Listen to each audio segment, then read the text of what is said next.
Hello friends. आज हम Indian contract act 1872 के धारा 131 के बारे में डिस्कशन करेंगे। पिछले वीडियो में मैंने धारा 130 तक आपको बता दिया था। अब धारा 131 देखिए क्या कहती है कि चलत प्रत्याभूति का प्रतिभू की मृत्यु द्वारा प्रतिसंहरण, revocation of continuing guarantee by surety's death. चलत प्रत्याभूति को जहां तक कि उसका भावी समव्यवहार से संबंध है, प्रतिभू की मृत्यु तत्प्रतिकूल संविदा के अभाव में प्रसंगित कर देती है। कहने का मतलब है कि जो चलत प्रत्याभूति का प्रतिभू है उसकी मृत्यु द्वारा संविदा का प्रतिसंग्रहण कर दिया जाता है, जो उसका तीसरा पर्सन होगा। अब बात करते हैं धारा 132 की। प्रथमतः दायी दो व्यक्तियों के दायित्व पर उनके बीच के इस ठहराव का प्रभाव नहीं पड़ता कि उनमें से एक के व्यतिक्रम पर दूसरा प्रतिभू होगा। अब इसको थोड़ा डिटेल से समझते हैं। का और खा संयुक्त और पृथक दायित्व वाला एक वचन पत्र गा के पक्ष में लिख देते हैं। दो व्यक्ति का और खा एक संयुक्त और पृथक दायित्व वाला एक वचन पत्र, संयुक्त और पृथक दायित्व वाला वचन पत्र किसी तीसरे व्यक्ति गा के पक्ष में लिख देते हैं। का उसे वास्तव में खा के प्रतिभू रूप में लिखता है। जो का है वह वास्तव में खा के प्रतिभू के रूप में लिखता है, और जिस समय यह वचन पत्र लिखा जाता है गा यह बात जानता है कि यह तथ्य कि का ने यह वचन पत्र खा के प्रतिभू के रूप में गा की जानकारी में लिखा है। वचन पत्र के आधार पर का के विरुद्ध गा द्वारा किए गए वाद का कोई उत्तर नहीं है। अब देखिए, का और खा संयुक्त रूप से पृथक दायित्व वाला एक वचन पत्र गा के पक्ष में लिखते हैं, संविदा करते हैं। का उसे वास्तव में खा के प्रतिभू रूप में लिखता है, और जिस समय यह वचन पत्र लिखा जाता है तो गा भी यह बात जानता है कि अगर ये दोनों संयुक्त रूप से किसी वचन को दे रहे हैं तो जाहिर सी बात है कि खा का भी इसमें कोई ना कोई फायदा है। वचन पत्र के आधार पर का के विरुद्ध गा द्वारा किए गए वाद का कोई उत्तर नहीं। ठीक, अब बात करते हैं धारा 133 की। संविदा के निबंधनों में फेरफार से प्रतिभू का उन्मोचन। जो भी फेरफार का मतलब हो गया discharge of surety by variance in terms of contract. Variance का मतलब होता है कई प्रकार से।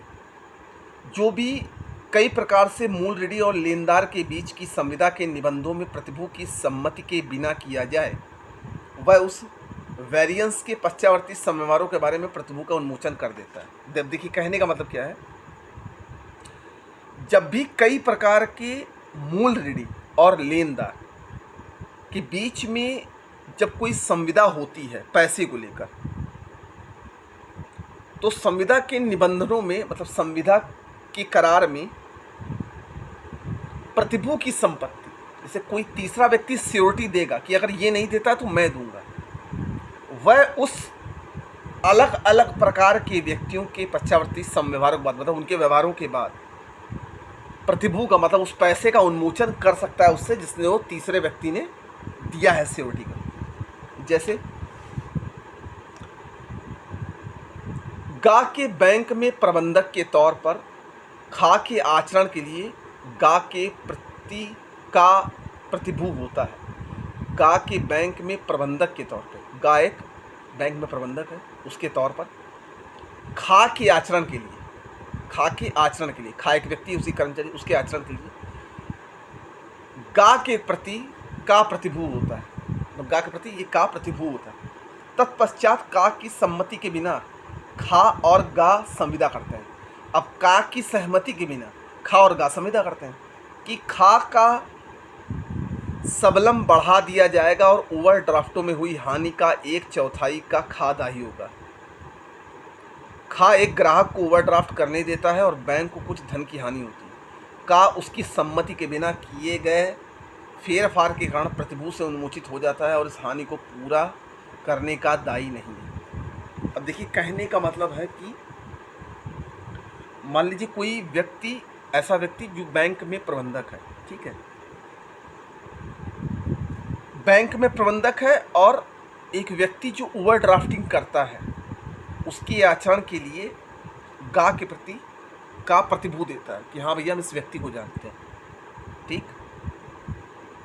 अब वो ओवरड्राफ्टों में कुछ फेर बदल करता है जिससे बैंक को हानि होती है। तो ये जब बैंक को हानि हुई तो वो तो प्रतिभू से उन्मोचित हो जाता है, लेकिन इस हानि का पूरा करने का दायी नहीं है।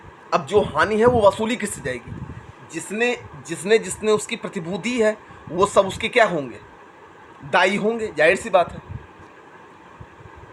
अब देखिए, गा द्वारा खा को उधार प्रदाय किए जाने वाले तेल के लिए 3,000 रुपये तक की चलत प्रत्याभूति गा को देता है। गा द्वारा खा को उधार प्रदान किए जाने वाले तेल के लिए 3,000 रुपये तक की चलत प्रत्याभूति गा को देता है। तत्पश्चात खा संकट में पड़ जाता है और का के ज्ञान के बिना खा और गा संविदा कर लेते हैं। जिसको चलत प्रत्याभूति दी है गा ने, वो खा और गा के बीच में संविदा कर लेते हैं कि का को गा नकद धन पर तेल प्रदाय करता रहेगा और वे संदाय जो किए जाएं खा और गा के उस समय वर्तमान ऋणों के लिए उपयोजित किए जाएंगे। का इस नए ठहराव के पश्चात दिए गए किसी भी माल के लिए अपने प्रत्याभूति का अधीन संदाय का दायी नहीं है। अगर कोई नुकसान होता है तो का संदाय नहीं है, क्योंकि खा और गा आपस में संविदा कर चुके हैं। अब आता है धारा 134, मूल ऋणी का निर्मुक्त या उन्मोचन से प्रतिभू का उन्मोचन। Discharge of security by release और डिस्चार्ज ऑफ प्रिंसिपल। लेनदार और मूल ऋणी के बीच किसी ऐसी संविदा से जिसके द्वारा मूल ऋणी निर्मुक्त हो जाए, या लेनदार के किसी ऐसे कार्य या लोभ से जिसका विधिक परिणाम मूल ऋणी को उन्मोचन हो, प्रतिभू उन्मोचित हो जाता है। समझिए दृष्टांत से, का अपनी भूमि पर नील की फसल उगाने और उसे नियत दर पर खा को प्रदत्त करने की संविदा खा से करता है। का अपने जमीन पर नील की फसल उगाने और उसे नियत दर पर, एक फिक्स दर पर खा को प्रदत्त करने की संविदा करता है, ठीक है। और गा इस संविदा के का द्वारा पालन किए जाने पर प्रतिभूति देता है। और गा कहता है कि अगर संविदा का पालन करने के लिए प्रत्याभूति देता है कि भैया ये संविदा पूरी करेगा। खा एक जलधारा को जो का की भूमि में सिंचाई के लिए आवश्यक है मोड़ देता है और तदनुसार से नील लगाने में नियुक्त कर देता है। गा अब अपनी प्रत्याभूति पर दायी नहीं रहा। अब देखिए, का के पास एक जमीन है जिस पर उसने नील बोया और उसने कहा कि खा को हम एक नियत दर पर ये नील देंगे। तो गा क्या करता है? प्रत्याभूति कर लेता है कि भैया का नील देगा, ठीक है। अब गा क्या करता है? का के खेत में जो पाइप जा रहा था पानी वाला उसको मोड़ देता है। तो गा ने गलती करी, मतलब एक सिक्योरिटी रखी थी उसने।